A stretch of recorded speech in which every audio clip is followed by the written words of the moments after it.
If you want to nail your freestanding handstand, then the chest to wall handstand is a must. A lot of people think that they can get their freestanding handstand without ever doing a chest to wall, okay? They don't like that movement, and so they avoid it. And in my experience, people who avoid a chest to wall handstand will have the same hesitations and limitations when they try and move away from the wall. So I'm going to show you today some ways that you can work towards the chest to wall, overcome some of those hesitations, and eventually nail that freestanding handstand. Now you might be thinking, oh, I can do the back facing wall handstand. That's good enough. Unfortunately, the back to wall handstand encourages an arch shape and feels a little different than a freestanding handstand. The chest to wall is where you really need to be working if you want to get that same feeling that you get away from the wall. The first thing I ask my students when they tell me that they don't like the chest to wall handstand is, what is it about this movement that causes you hesitation, okay, that causes you discomfort? For some of them, they don't feel like they have the space to do the movement. And so in that situation, find a wall where you have a lot of space. Don't find a wall where there's a bookcase on one side, a door handle right next to you, and 5 dogs on the other side, okay? Find a nice open space where you can do your handstand confidently.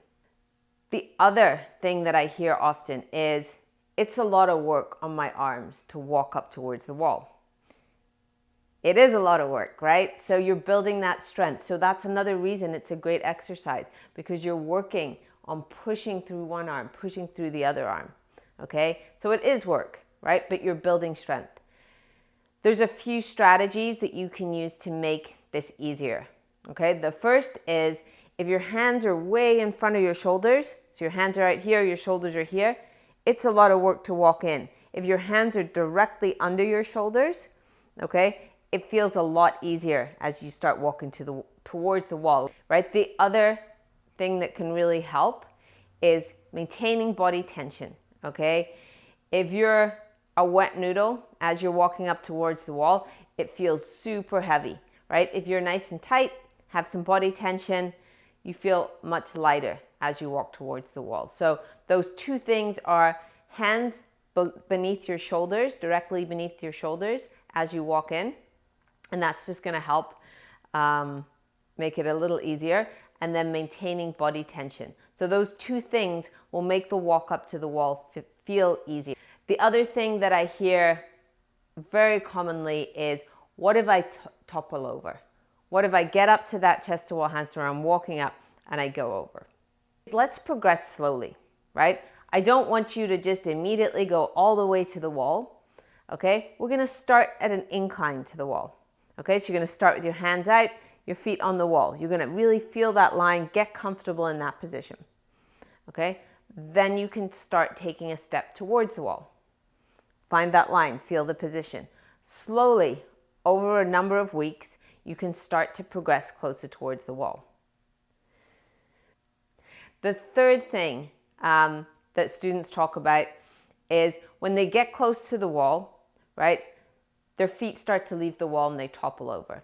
And this often happens because you're not maintaining that hollow position, okay? You're allowing yourself to come into an anterior pelvic tilt, okay, which brings your hips over the top of your shoulders, and then your feet start to leave the wall. So if you can maintain that butt tuck position, then unless you get really close to the wall, okay, you're still gonna have that angle to the wall and you're not gonna fall over unless you want to. The final and perhaps most important thing about building up confidence in the chest to wall is knowing that you have a strategy to get down, okay? It's a lot of work to walk up there, do your chest to wall hold, and then walk back down. So I think it's very beneficial to learn to cartwheel away from the wall. So there's a couple of ways you can do this. One is to cartwheel over the top, right? And that's a little more advanced. But the other is just to create a little bit of space and cartwheel down to the side. Practicing this movement will really help give you confidence that, okay, if I'm up in my chest to wall handstand and all of a sudden I'm like, oh, I won't need to come down right now, okay? Then you can turn and step down to the side. Ideally, you will come down before you get to that point. But sometimes with handstands, you get carried away and you're having so much fun that you forget that your arms are getting really, really tired. So you want that ability to be able to just turn, step your leg down to the side.